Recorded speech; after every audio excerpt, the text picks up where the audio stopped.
Hey guys, this is a quick video about solving systems. Remember, before we were doing it with substitution. I'm going to go back one slide here. This is our last slide from yesterday, Monday, where when we have a system of equations, we find a variable that's easy to get by itself, and then we get it by itself. And then whatever it's equal to, we substitute that into the other equation. And then we do all of our solving and all that jazz. And again, we're looking for a variable that's easy to get by itself. This x was easy to get by itself because all we had to do was subtract the 7y over. And then x is easily by itself.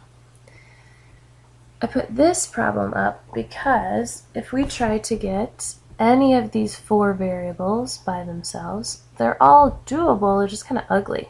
Like, let's say I try and get this x by itself, so I'd have to subtract the 3y over and then divide the -8 away. So, whoops, that's not what I wanted. Let's try again. Let's see if that's right. Okay, there we go. So if I try and get x by itself, like I said, it's doable. You just have fractions when you do it, because when you divide by 8, it's not going to be super pretty. Same with if I would try to get this first y by itself. It's not super pretty either. It's not as bad. It does have a whole number, but it would be nice to have it all by itself, or when I get it by itself to have all whole numbers. Also, if I try and get this x by itself, so let's say we move to the second equation and we try there, still not pretty. Even the y in this one, still not pretty. All of this is doable with fractions. We can still do those substitutions. It's just not super fun. So I would like to maybe look at a different way so that we can avoid using fractions at all. So in order to kind of prep this a little bit, in class I would ask you to give me two numbers, any two numbers. Since this is just a video, I picked my own. Picked 10 and 18. And then I just wrote two true statements about 10, one about 10 and one about 18. Hopefully you'll agree that these are true, that 4 plus 6 is 10, and 20 minus 2 is 18. And I just made those up. You can make up any two numbers and any statement about them. But what's cool is if you go back to elementary school and you vertically add each column. 20 plus 4 is 24, positive 6 and negative 2 is positive 4, 18 and 10 is 28. What's cool is that the result is true also, so 24 plus 4 is 28. And that will work no matter how you choose to create a statement about each number. So I did it again, except this time I changed my statement about 10 to be -5 and 15, which is still true. I kept 18 the same. And again, if I add them together, I still get that 15 plus 13 is 28. So it's a true statement when I combined vertically. So it's just kind of a weird but neat thing that's true, that if you have two true statements and you vertically combine them, your new statement will also be true. So how do we use that idea of combining equations to make a third with what we're doing with substitution?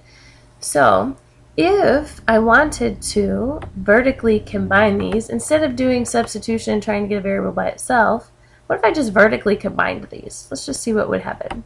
So if you notice, the x's, -8x and positive 8x, cancels, right? Positive 3y and -9y becomes -6y, and 12 and 12 becomes 24. Then that's a very easy equation to solve. We just divide the -6 over. And we already know that y is -4. And that was so much faster than substitution. No fractions, no nothing. Everything was quick. Now, remember, when we're solving something, we're really looking for an ordered pair, so we're only halfway done. We've got our y is -4. And in order to find the x, remember, we take the -4 and plug it in for y in either equation. I picked the top equation to plug it into. So here's my work for that. I put -4 in for y. Then I worked it out. 3 times -4 is 12. Then I added the 12 across, divide by -8, and you get that x is -3. So now we have both our x and our y, so we know our final answer is -3, -4. And you can always take that and plug it into the other equation to make sure you're right. So you could plug it into the second equation, the one that we didn't use, and make sure that it is right. All right, so let's do a couple more examples to get more familiar with this elimination method. So this example, I picked this one because if I choose to eliminate these, like add them together, the thing is that nothing eliminates. 8 and 3 become 11, and -3 and 6 become 3. So nothing's gone, which means that I can't solve this. I still have an x, I still have a y. This is not solvable. It's a true statement. It's just not helpful because I can't solve it. So instead of immediately combining them, let's fix them first. So I wrote them again. All right. So if you remember about equations, you can do whatever you want to an equation as long as you do it to both sides of the equals. So like if I wanted to, I could choose to divide this side by 3 and divide this side by 3, and the result would still be equal. I could choose to add 7x to this side and add 7x to that side. You can do whatever you want as long as you do it to both sides. Check this out though. I'm choosing to multiply both sides by 2. And the reason why I chose 2 to multiply by is I'll have a 6x, then I'll have a -6y, and that's why I picked it, because if I have a -6y here, it'll cancel with the +6y. So here is my result after multiplying. Like I said, we have a +6x and a -6y. 2 times 21 gives us our 42. And now, if we combine these, we know that our y's will now cancel. And that's what we wanted. We want something to eliminate. So we're left with 14x equals 28 when we combine the x's and combine the constants. And that's very solvable. Divide by 14, so x is 2. So this one we just had to fix it first so that things could cancel. It wasn't ready when we first got it. We had to fix it. Keep in mind we're only halfway done. We've only got x, so we're going to have to take that x and plug it in for one of the x's. I went ahead and used the first equation again. So here's my work for plugging into the first equation and my work for solving. So I got y equals -5, which means our final answer is 2, -5.